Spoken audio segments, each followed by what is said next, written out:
Glad you could join us today. I'm Olivia Tuller and I'll be your host for this webinar. If you have technical difficulties during the webinar, please use the chat box and I can address your concerns. You are welcome to use the chat box for any comments or insights and questions. However, all questions will be addressed at the end of the presentation. Our next webinar is on June 22nd with Bonnie L. Bossert. She will be giving a presentation entitled Investigative Genetic Genealogy. If you would like to access a previous webinar, please visit our webinar index on our website or search on our YouTube channel. All of our webinars are recorded and uploaded by the following Monday for your convenience.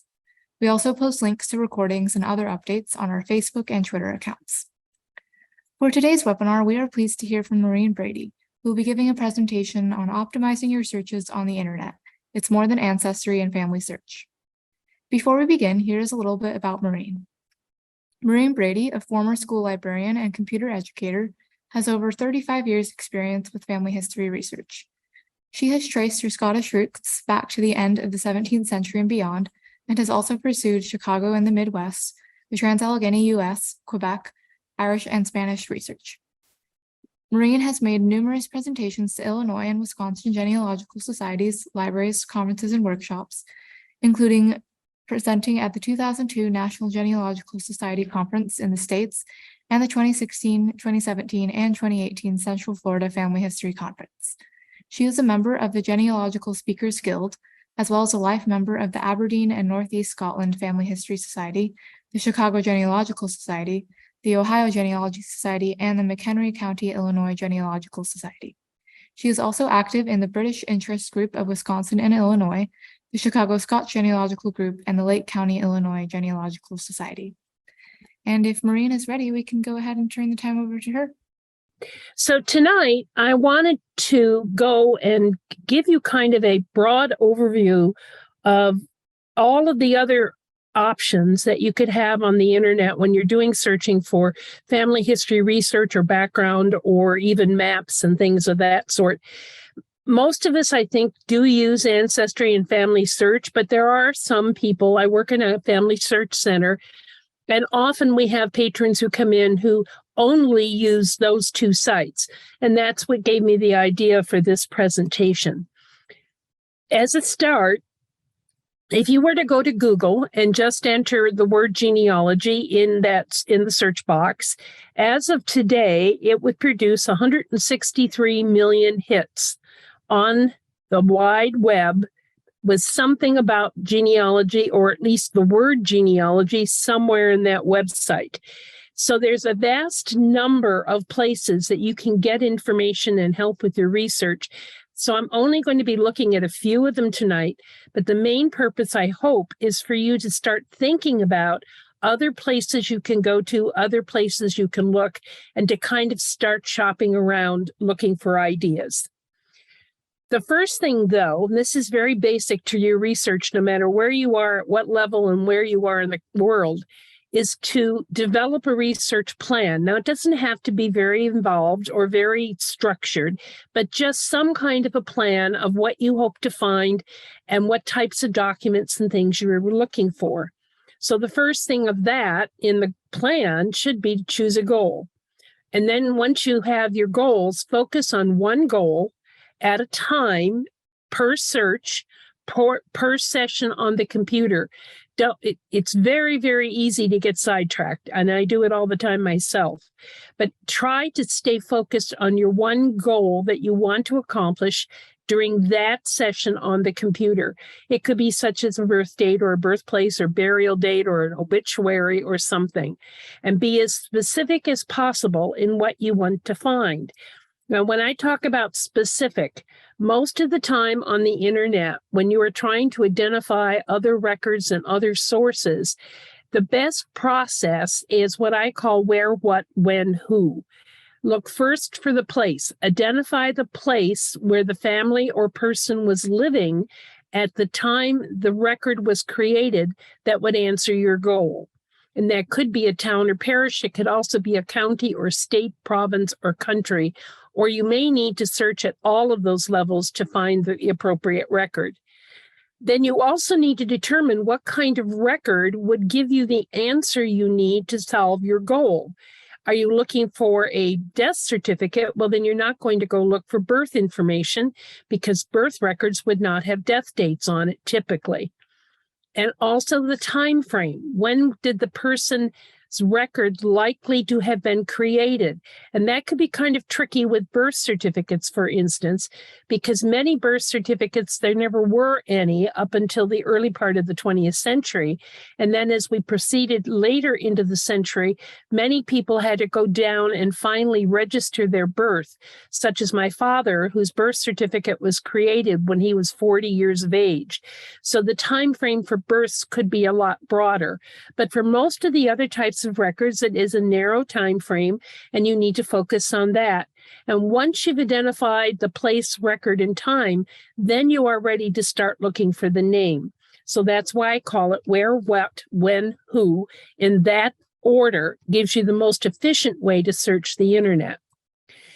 Once you have determined the where, what, when, who, then you need to identify what websites might include the record or database that you need to answer that particular question, that particular goal.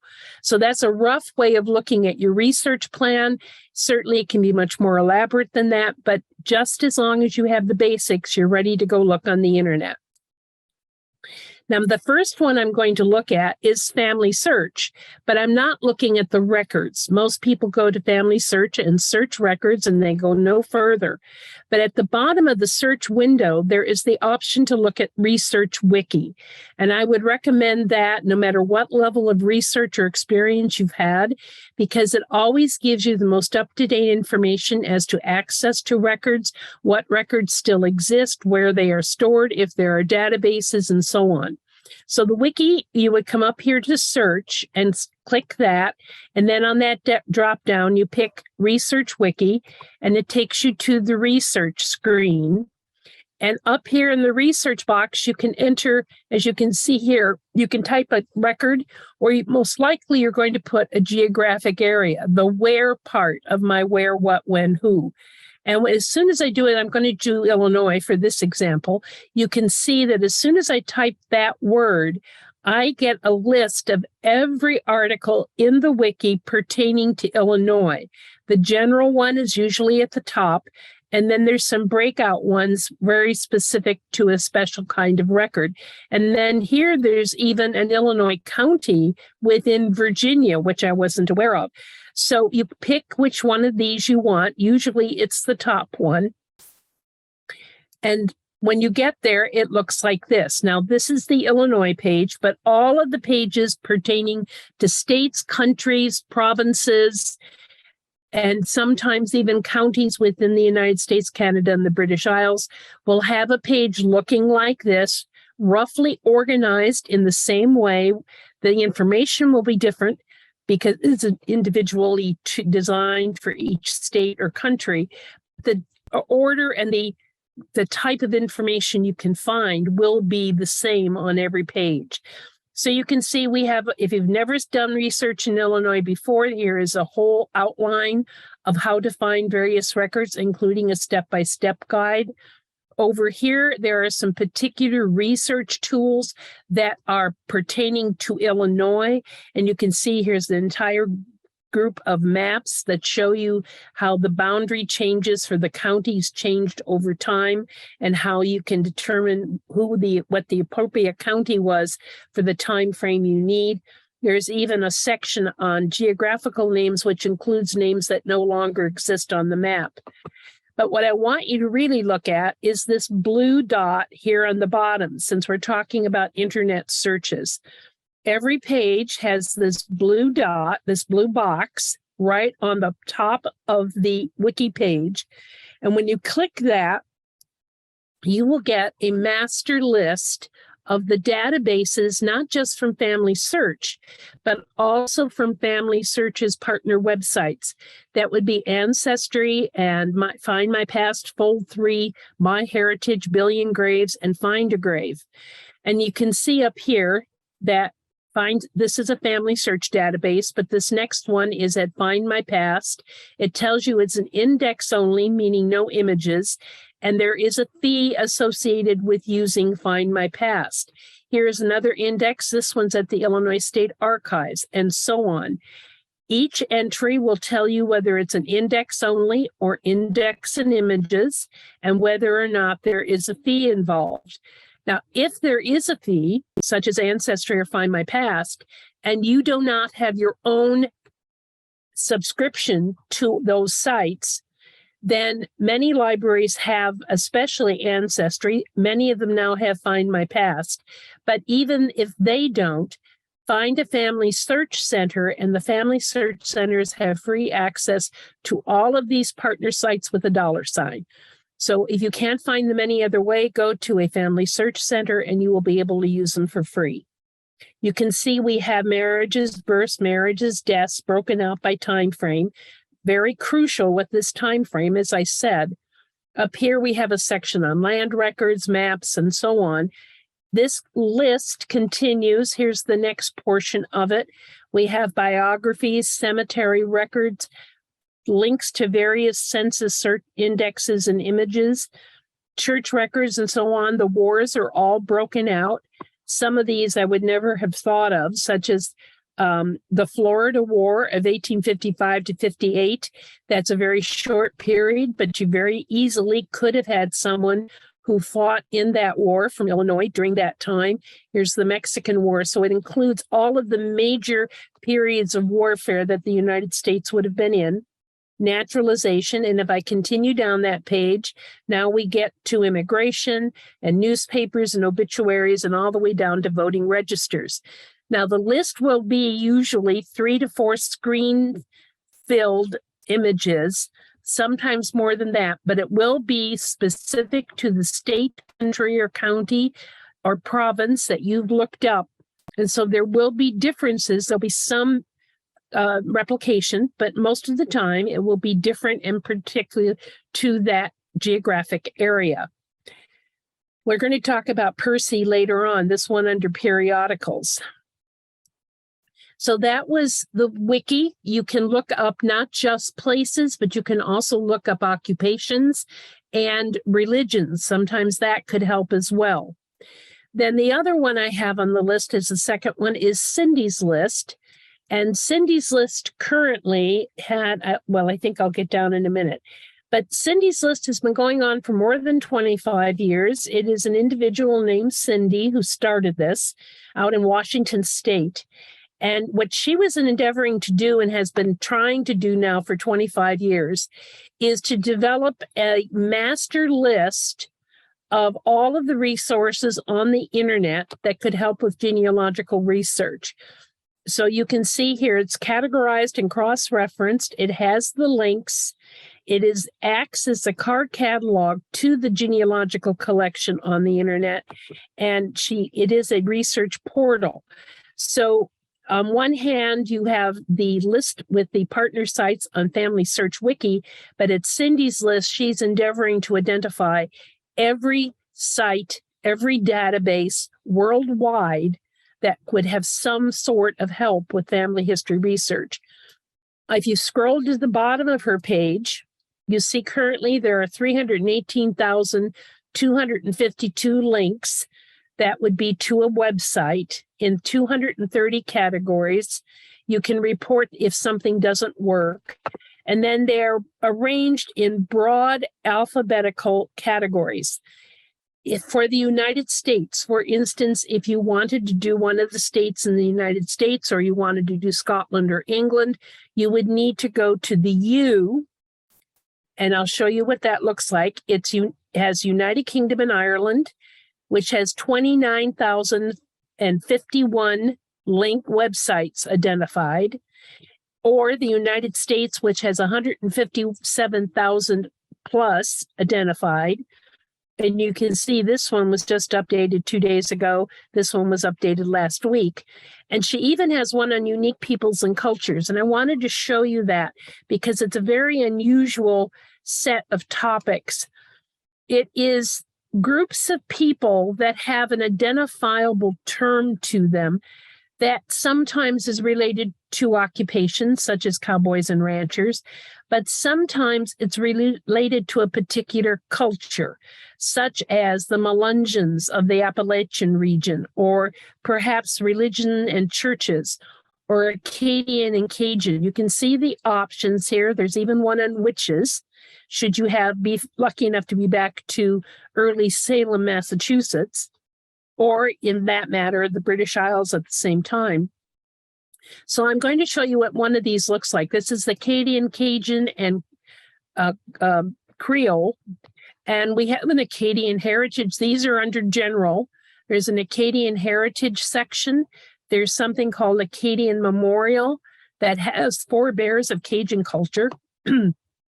And that's broken down into these topics, including land grants and maps and a glossary of terms.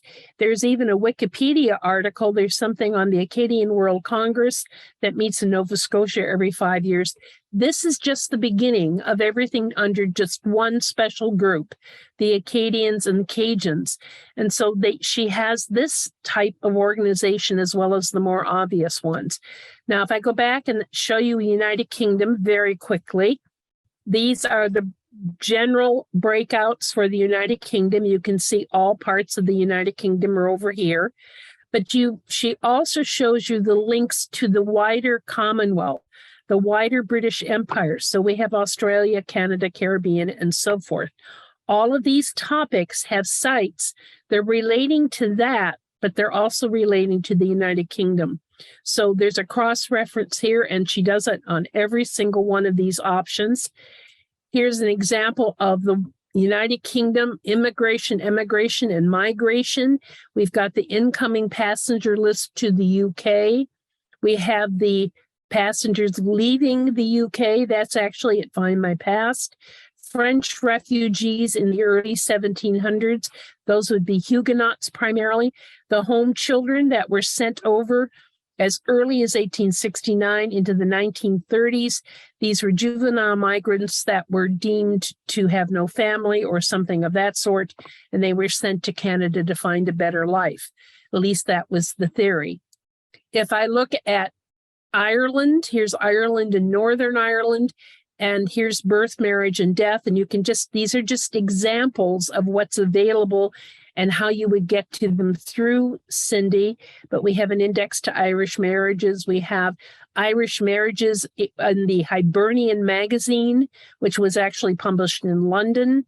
We've got a discussion of the birth and baptisms. And here's an index of wills and marriage licenses for the Dublin diocese up to 1800, which is quite early for Irish records to be available. There's also a religion section that she has, and all of these religions have their own page, as well as a general one called religions, but you can look up any of these if they're of interest. Anabaptists include the Church of the Brethren, the Mennonite, the Amish, and the groups that would have been breakoffs from them. So you could do that. And here I'm going to show you occupations. These are the topics for occupation. You can see it includes apprenticeships, but major occupational divisions over here, as well as all of these options over here. Quite a large list of occupational websites that could give you information about your family. For instance, I tried railroads very early on when Cindy was first starting this. And through the railroads, I found out that there is an archive for the Brotherhood of Locomotive Engineers that my grandfather belonged to. And I contacted them through the link given in this railroad section and was able to get a copy of the short autobiography or biography that they posted in their national newsletter when my grandfather passed away. So these can lead you to a lot of different types of records that really aren't records, but give you hints and give you the stories behind those records that could lead you to the records. So moving on to newspapers, First, let's look at the United States, and there are a lot of different ways to get to newspapers in the United States, including in the Wiki. You can look up the name of a state and then add the word newspaper to it. But there are 5 that I consider the general go-tos. The first one is Chronicling America. This is at the top of my list. It's because A, it's free, and B, it is from the Library of Congress, which has the largest collection of newspapers in the United States. It's a joint program where the funds are coming from the National Endowment for the Humanities, and then the digital copies of the newspapers are posted at the Library of Congress Chronicling America site. And there's 2 very interesting uses for this site, other than looking up a name. The first one is you can find on this tab all of the digitized newspapers that are part of Chronicling America. It's a very, very long list. But over here, here's an example. So I went to see what's available in Missouri. It tells me there are 93 digital newspapers. Here are the titles of them in alphabetical order, but it does tell me what town that particular newspaper was published in, how many issues are digitized, for what time frame. This is only for about 8 years, and so on. You get full documentation under the more info. So you notice up here, the American Eagle out of St. Louis, Missouri, there's just one issue from 1905. Same thing with the American Negro out of Springfield, Missouri. But down here, the Butler Weekly Times in Butler, Missouri, there's almost 1,900 issues, and it covers the period from 1881 to 1918. Now, this is part of where and when, so you would have to first determine if there is a newspaper for your area, and then if so, does it cover the time frame you need if you're looking for a marriage announcement or an obituary or something of that sort. Now, the other thing it does, Chronicling America, has this list over here, which is a master newspaper directory of every newspaper ever published anywhere in the United States, even if it's not been digitized, even if, in fact, all copies may have been lost, except what's at the Library of Congress. But you can click that and do your reference. This is Utah. And it tells me there are 632 newspapers that have been, that were ever published in the territory or state of Utah. Again, they are chronological. The why the daily or before the Koran, I don't know. And this part does confuse me. But it tells me the title. It tells me where. And again, we have the when. So you could go through here. And if you do a Control F, if you're using a PC, you can then search for any town name you wish to determine if there was ever a newspaper published there and so forth. There's even one here for Hill Field for the year 1943. So sometimes you can find newspapers from the 19th century, particularly short-lived, but could very well be the time frame when your family had a wedding or a burial or something like that. The next one is Newspaper Archive. This is a subscription site, but it is available through the Family Search Centers for free, and some public libraries now are carrying it. I don't know how general that would be, but it is definitely at all Family Search Centers through the Family Search portal. This is what their homepage looks like, and we've got various options up here, but the one to look at first is Browse. And this would be true on all of these newspaper sites. Do the browse first, because the browse lets you know what is available on that site, what newspapers are covered. So you can see in Newspaper Archives, they have newspapers from all of these areas beyond Denmark. I'm showing you the beginning. And then I'm choosing United States. So then it shows me all of the states, including Puerto Rico and the Virgin Islands. So it isn't just the states. And then I chose the state of Wisconsin. And once I did that, it showed me all of the towns in Wisconsin with a newspaper. So then I chose Kenosha. And then finally now it shows me every newspaper that was published in Kenosha at one time or another. Now, what this doesn't show you in this display is the time frames. You would have to open up each one individually to find out what times are covered. But this is Newspaper Archive. Do the browse, choose your country, and then break down it going across to get the list of newspapers that are covered. And once you know whether or not it's worth the effort, then you can go back and use the name search. The other one is Newspapers.com. Newspapers.com by far is the largest outside of chronicling America in terms of coverage across the United States, especially. It has some coverage in Canada now. They're adding that, but primarily this is for U.S. papers. It is a subscription site, though many public libraries do have it too. It is not at the Family Search Centers, however. Note, though, that Ancestry has indexed the marriage and death announcements in all of the papers at newspapers.com. And you may sometimes find a hint that there is an announcement of some sort in the newspapers.com database, but you still need your own subscription in order to open it, even if you're in Ancestry. Ancestry owns newspapers.com. If I go to look at the search window, it is relatively simple. It's a name, a date, and a place. That's your only options. There is no advanced search on newspapers.com. So sometimes you have to play around with especially the date and the location. But if you can, this is where I find most of my Chicago hints, my Chicago records, as well as Missouri and Southern Illinois and Wisconsin and Tennessee. But always look to see on their browse feature what's available first. If you go down to this is how you do browse, you get a map of the United States and you can pick your state. But if you go to explore all locations, then you can do this going across just as we did on that other website. So you pick your country, then your state, then your city, then you pick your newspaper. And now you can see all of the years that the Daily Herald has been digitized on newspapers.com. And then if I want to do 1974, I can then pick my month, and then it shows you the dates of the issues. And then you go from there. You can then just go do a page by page if you wish, or you can quickly go through and scan for obituaries, marriages, or whatever. That's newspapers.com. They do have many of the larger urban newspapers on this website.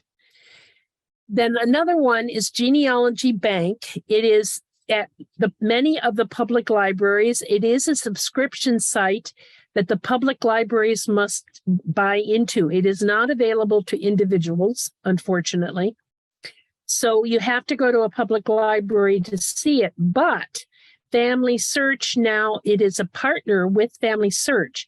And so FamilySearch on their searches are including transcriptions from the Genealogy Bank marriages and death notices. So you will begin to see this now as you do researches on FamilySearch, where there'll be a reference to Genealogy Bank. It won't take you to the image, but it will give you a transcription of what it says.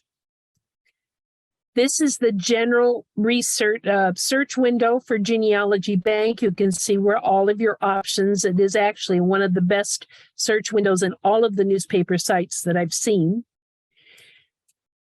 Here's where you can go to browse to see the list, and then you browse by state, by title, by date, or by content. Typically, you would do newspaper by state.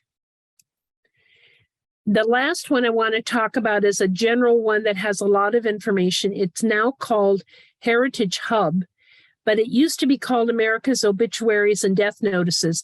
And you may find references as a source for something that came from America's Obituaries and Death Notices. But it is now called Heritage Hub. It is offered only to the libraries, the public libraries, and many of them do have it. And almost all of them that have it allow home access with your library card from a local library. So it is an excellent site. It is especially good for obituaries in the United States within the last 40 years. That's its strength at this point. They're going backwards, but they started as current, and so they're working back from the last 20 years, and then they're getting pretty good to the last 40. This is what its search window, you notice there is no browse, though there is a source list here. But the best way to do this is the name and death, and then a keyword, which could be a place such as Miami, Florida, or it could be an occupation if you feel that might be in the obituary. The keyword is going to be within the obituary, so keep that in mind. Very, very useful, as I said, for the last 40 years. Looking at the British Isles and the Commonwealth, there are 3 main sites. British Newspaper Archive, and I should have mentioned at the beginning, all of these URLs are in your handout. So British Newspaper Archive, it is a subscription site, but it is available again at the Family Search Centers through the portal. And at some public libraries have started to carry this too, but still, generally speaking, not quite available. Mostly, though, it's as I said, you go to the Family Search Centers or buy your own subscription if you have a lot of people like I do that are out of the British Isles. I'm Scottish and Irish. This is their search window. You can see you can browse by country or region or even county. This is one of the few that break it out by county. You can do your searches up here.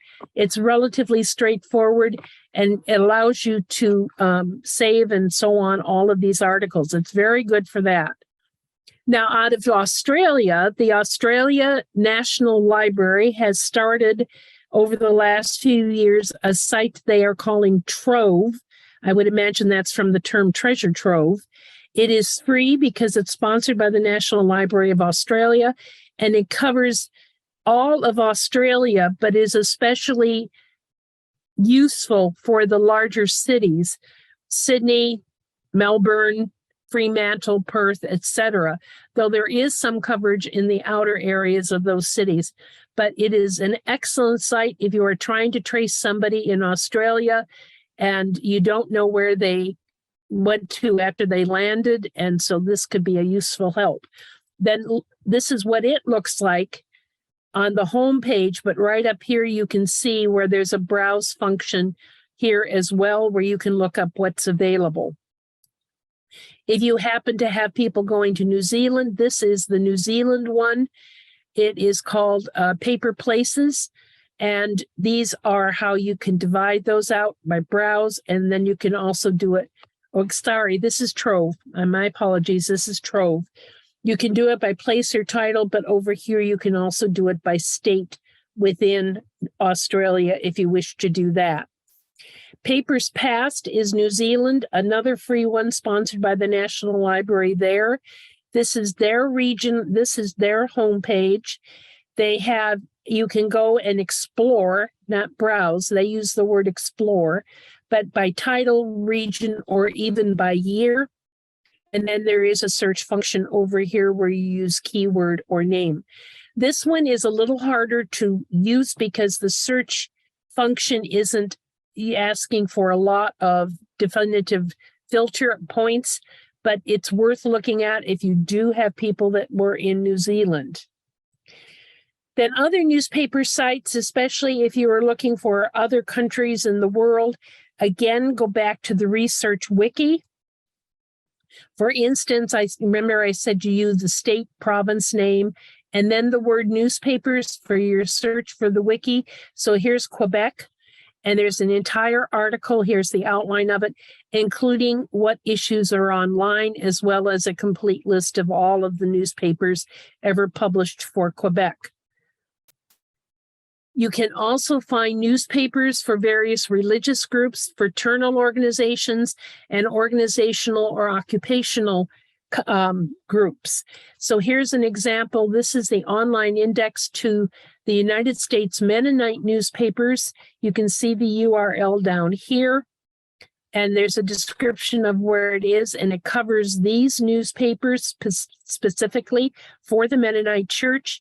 You can see it even goes up as late as 2006 and all the way back to 1864. And these are going to be transcriptions, not digital images, but at least it is a place to start, and it's pretty complete for all of these newspapers and very easy to use their index. Another way to get to newspapers around the world or to little journals that have been published, or even historical societies and genealogical societies, articles that may have mentioned a local newspaper or such, is the periodical source index. The short term is PERSI. It is sponsored by and developed by the Allen County Public Library in Fort Wayne, Indiana. It is one of the major sources when you're trying to just find what's out there. It's free. So when you go to PERSI, to the index, you can search by all of these options, surnames or some kind of geographical or even research techniques, or doing a keyword such as salmon fisher, for instance, could be keywords. And then when you do that, you get a list. Now up here you can see I was looking for articles that were from Marquette County, Michigan. And it tells you up here where I looked. It tells me how many entries I have. And then it gives me, in no particular order, the articles that PERSI has indexed for that research parameter up there. Now they only index the title and the authors. They do not index the article. So the words you are looking for have to be in the title for it to show up in the index. You can see the variety of article where they're coming from. This is Michigan Heritage from 1971, Family Trails from 82, Lake Superior Roots 93, all from a geographical or historical society. Here's Dixon County 97, and so on. So if you find an article you would like to have, you take a copy of your entry here, the citation, and you email it to genealogy@acpl.info. And then they will then contact you and tell you how many pages and what the copying costs would be. And it's very, very reasonable, very good turnaround. And this way you get access to journals and newsletters and periodicals around the world. This isn't just the United States. And you can find articles in here that would surprise, excuse me, I'm suddenly having hiccups, that would surprise you as to content. Like right here, when I think of Chocolate Township in Marquette County, where I've done quite a bit of research, the ethnic group that comes to mind are French Canadians, and yet there is a German settlement there called Green Garden. So this would have been a surprise to me, and maybe there's some useful help there because perhaps some of that German community married into the French Canadian group that I have been researching. So this is PERSI. It is a huge, huge index, and it covers all of these little publications that you would not normally have access to. And I would highly encourage you get a habit of checking PERSI when you're doing your research. Fold 3 is free to use at the Family Search Centers. I forgot to change the name here. Sorry, Family Search Centers. And many libraries have this as well. And we primarily think of Fold 3 as being military records, but they also have a browse feature. And when you do that, you come down and you pick up here, filter publications. And as an example, you can then put in directories, and they have an entire list of digital directories for all of these major cities in the United States. Anything that was extant that they could find a copy of to digitize, they digitized it, and it is available. They're actually digital copies of microfiche pages, but they have fixed up the contrast and so forth, so they're very easy to use. And excellent, excellent source material just to locate your family in the 19th century and early 20th centuries in all of these major U.S. cities. There's a lot of other things here. You see, you can mark non-military, and then it would show you a lot of information, a lot of interesting source possibilities that are not military records. And we do tend to think of Fold 3 as military, but they have a lot more than that. Find My Past is also at the Family Search Centers. Many libraries now have it. And over here, you come down and you go to the all record links. This is our homepage. And don't remember, you have to identify the where what's before you can do the who. So down here, you go to all record sets, and now you get a whole list of all almost 2,700 databases and record sets that they have at Find My Past. As an aside, and I just want to mention, they are now in the process of digitizing and indexing the Catholic records across the United States, starting with the larger cities, the larger dioceses and archdioceses. So if you have Catholic family members in the United States, this is a key site to go to now. But you would pick where in the world and so on. You would drill down to identify where you want to look for records, and then it would show you all your options.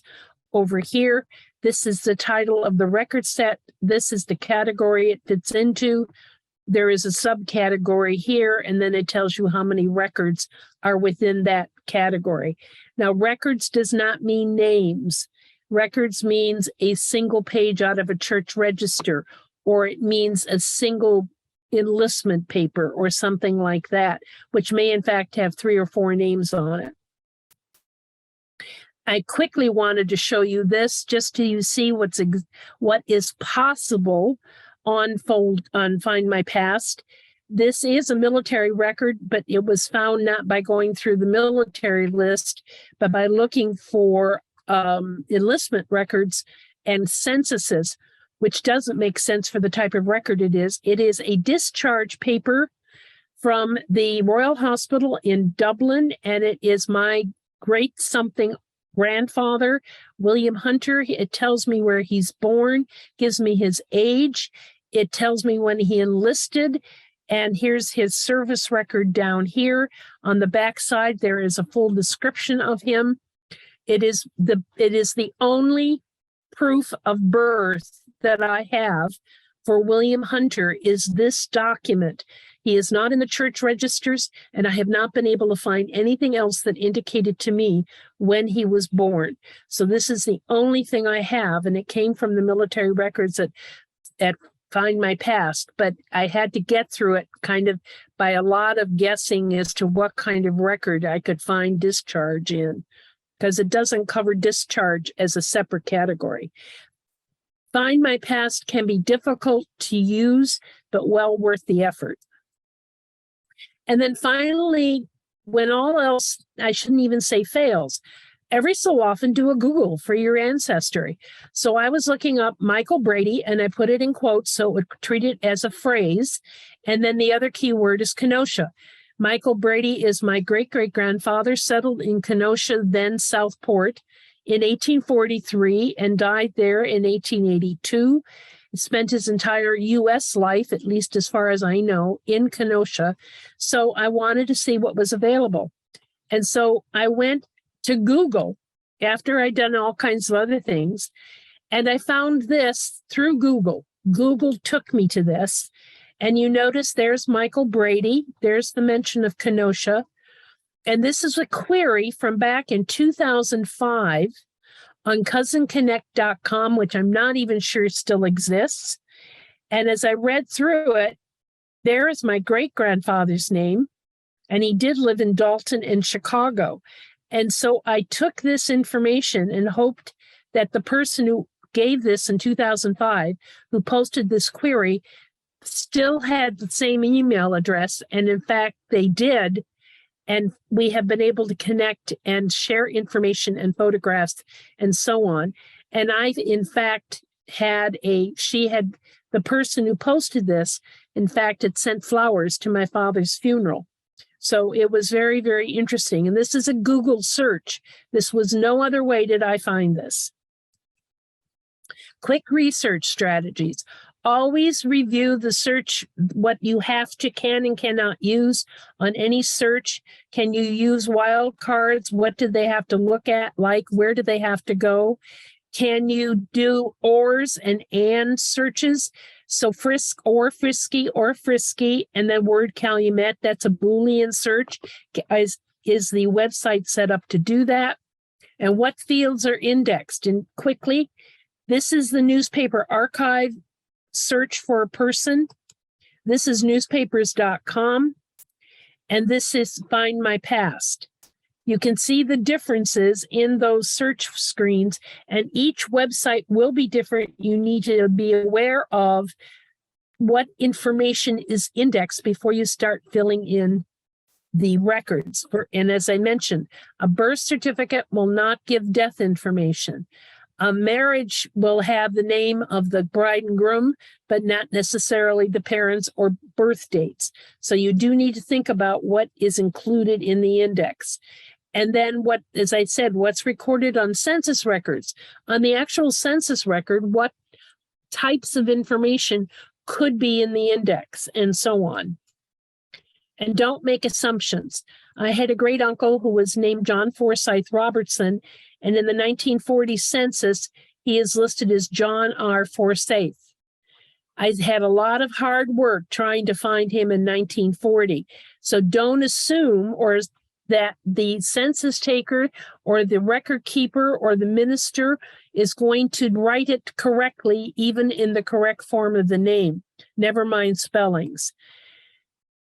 Also, you can kind of think outside the box. So I was looking for Henry Michael. Oh, no, this is assumption. Sorry. Henry Michael Brady, born about 1847 in Wisconsin. He was married to Mary Elizabeth, and his two youngest daughters were Laura and Edna. And I could not find him in 1900. The only person I could find in 1900 that matched the parameters for Henry was this Henry Brady, the roughly correct birth information. He's born in Wisconsin of Irish parents, but he's living in Oklahoma, which I had no knowledge that was where he lived. It's not the correct wife's name nor children's names. So when I first found this, I just made the assumption incorrectly that this was not my great-grandfather. I'm admitting to doing something I shouldn't have done. 20 years later, when I connected to the person who wrote that query about Michael, I found out from her that Henry had married again after Mary Elizabeth passed away and had moved to Oklahoma and ran a ranch down there. And I had never known that. And so I had dismissed this because most of it didn't match what I thought I knew about the family. So don't make assumptions that in that 10-year period, things didn't happen.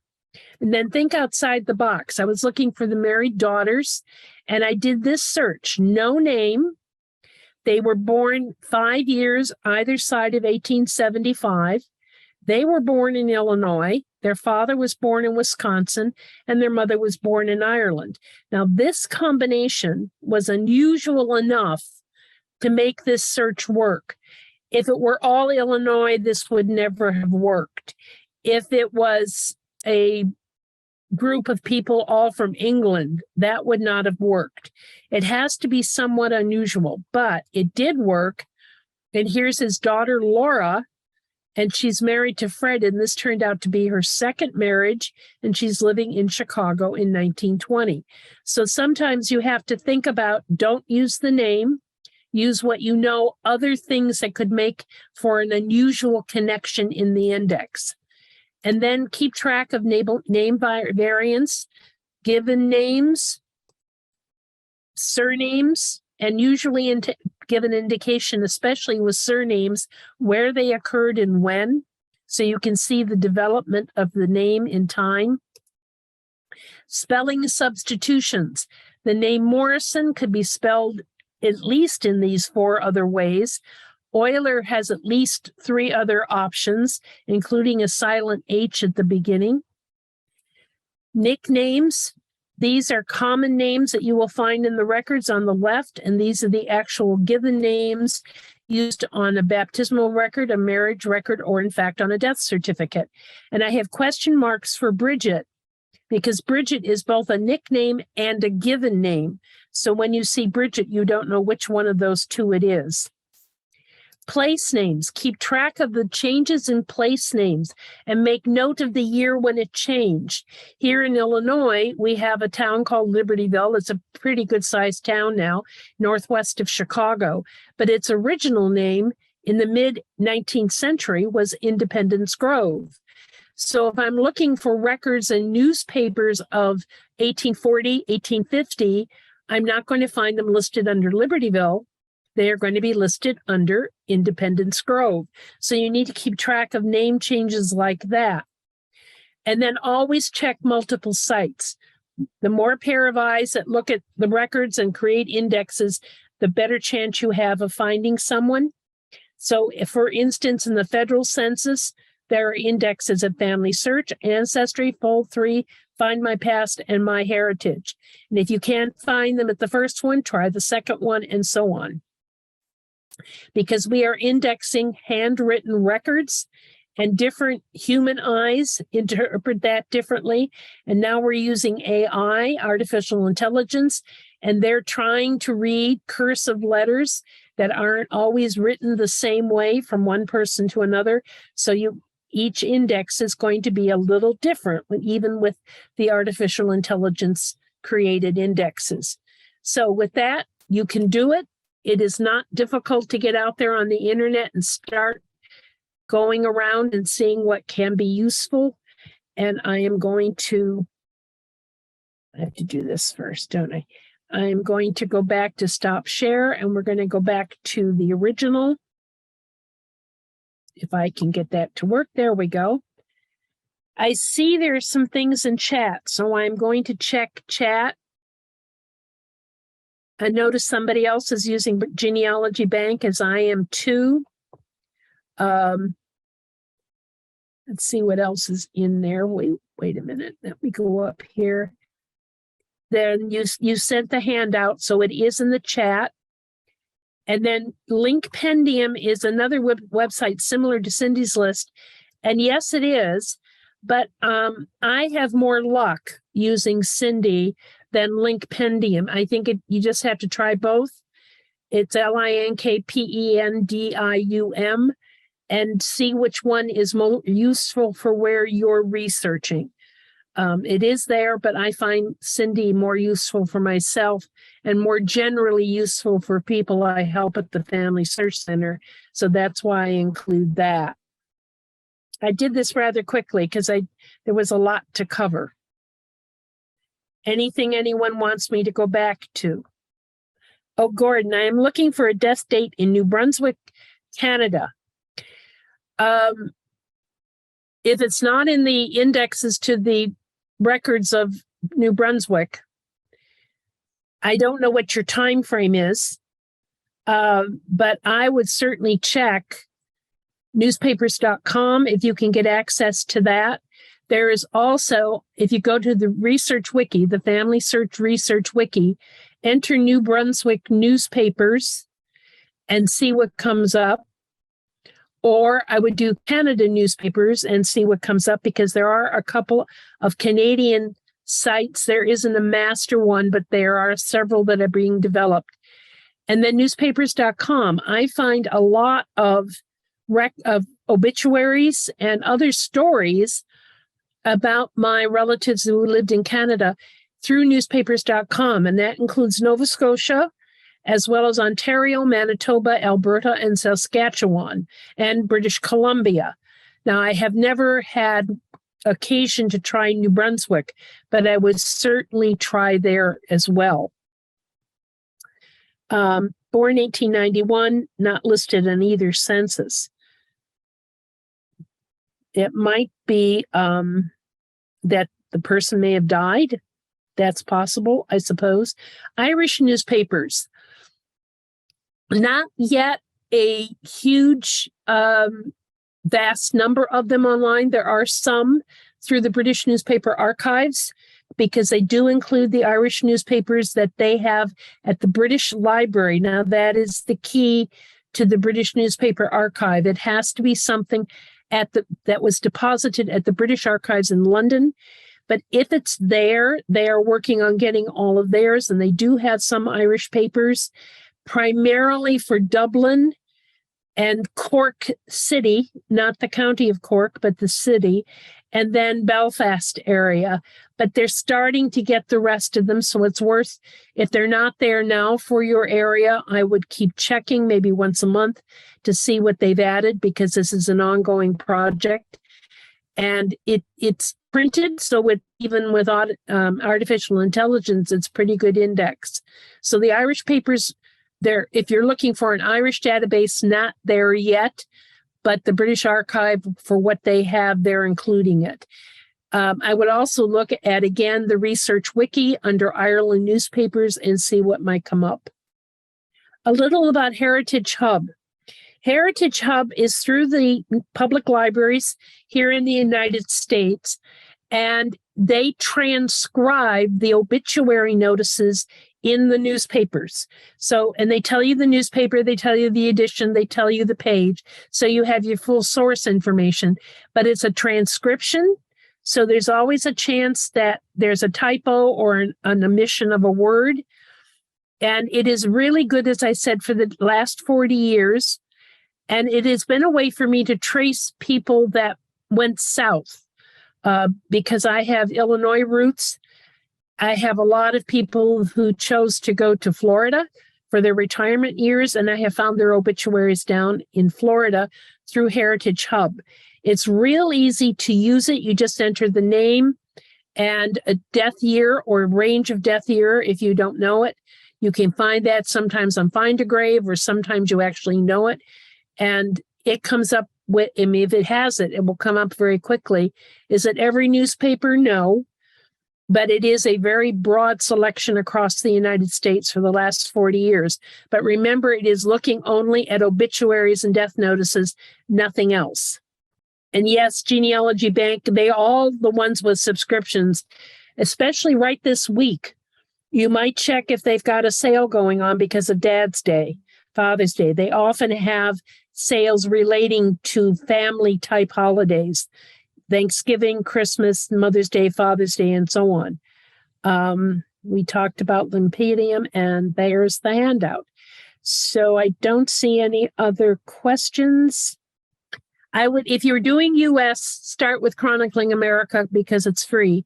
And especially if you're looking for rural newspapers. They are very, very good coverage for the rural newspapers. Thank you, Kathleen, for that comment. And Olivia, I'm going to turn it back to you. Perfect. Thank you so much, Maureen. Thank you so much, everyone, for joining us today. We hope you will join us for our next webinar, which is on June 22nd with Bonnie Bossert. She will be giving a presentation entitled Investigative Genetic Genealogy. A recording of this webinar and the handout link will be made available next week. You can view that on our YouTube channel or on our website. If you have any comments or questions, you can always email us at fhl_webinars@byu.edu or follow Facebook and Twitter. Thank you and have a wonderful week. Thank you, everyone.